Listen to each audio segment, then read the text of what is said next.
ভয়াবহ আগুন, পরপর সিলিন্ডার লিকে বিস্ফোরণ, আগুন জনবহুল এলাকায় বিস্ফোরণ, আগুনে আতঙ্ক ছড়িয়েছে। পুজোর আগে ব্যবসায়ীদের মাথায় হাত। এই মুহূর্তে তারকেশ্বরের ছবি দেখাচ্ছি।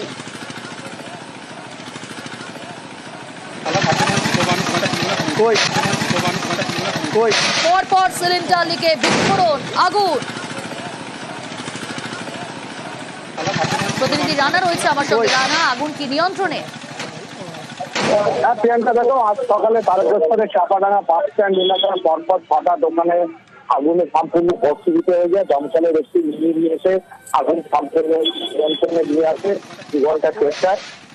যেভাবে আগুন লেগেছে সেটা প্রাথমিকভাবে অনুমান যে একটি চপের দোকান ছিল, 2টো রেস্টুরেন্ট ছিল, একটি ফুলের দোকান ছিল। এই 6টি দোকানে সম্পূর্ণ ভস্মীভূত হয়ে গেছে। রেস্টুরেন্টে বা চপের দোকানে রাখা যে গ্যাস সিলিন্ডার সেখান থেকে পাস করেছে। শুধু তাই না, যে বাসকে রীতিমতো সিলিন্ডার গুলো সেটে আগুন ছড়িয়ে পড়েছে। নিমেষের মধ্যে 6টা দোকানকে গ্রাস করে নিয়েছে। এই পুজোর মুখে এই 6টা দোকানই কিন্তু সম্পূর্ণ ভস্মীভূত হয়ে যাওয়ার তাদের যে দোকানের মালিক তারা কিন্তু সর্বশান্ত হয়ে গেছে। তাদের তার চিন্তা ভাস পড়েছে যে এত লক্ষ টাকার উপর ক্ষয়ক্ষতি হয়ে গেল, তবে এখন আগুন সম্পূর্ণ নিয়ন্ত্রণে।